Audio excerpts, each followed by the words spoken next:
Capstone 5.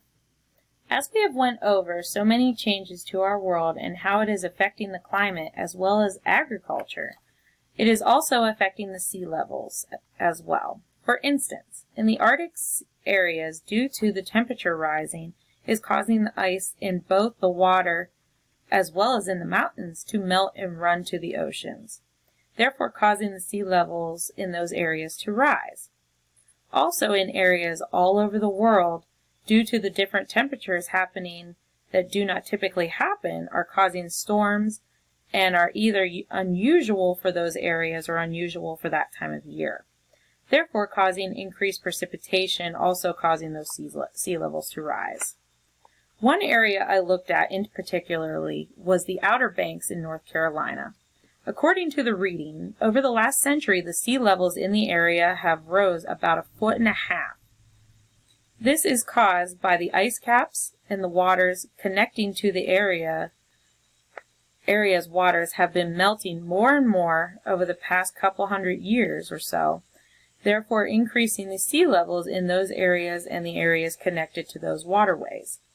Also, with the temperatures of the waters warming, it causes it to expand, also contributing to the rising levels. With these sea levels rising, there are many issues that arise. One being heightened potential for flooding to the areas closest to the coasts. And with the waters coming in from the coasts higher and higher, with the temperature of the water as well as also causing erosion to the coastal shores, therefore essentially eating away at the land that we currently reside on.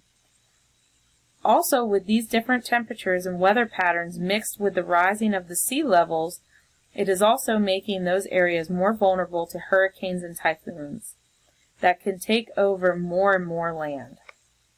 In research articles, it was to put in place that if our current situation were to persist without any type of plans to help the matter, water levels would rise anywhere from 3 millimeters a year to 5 or even 44 millimeters a year.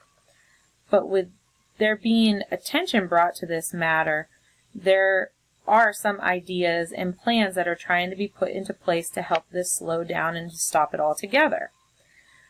One being to build seawalls or rethinking where roads are being built, as well as planting mangroves or other vegetation that can help deflect or absorb the water as it rises.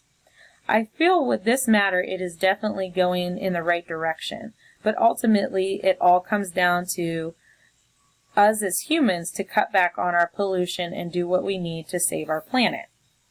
This information was obtained through the USG CRP Climate Science Special Report Sea Level Rise from science2017.globalchange.gov, as well as why is sea level rising faster in some places along the U.S. coast than others, from www.whoi.edu, and NUNS Sea Level Rise from www.nationalalgaegeographic.com.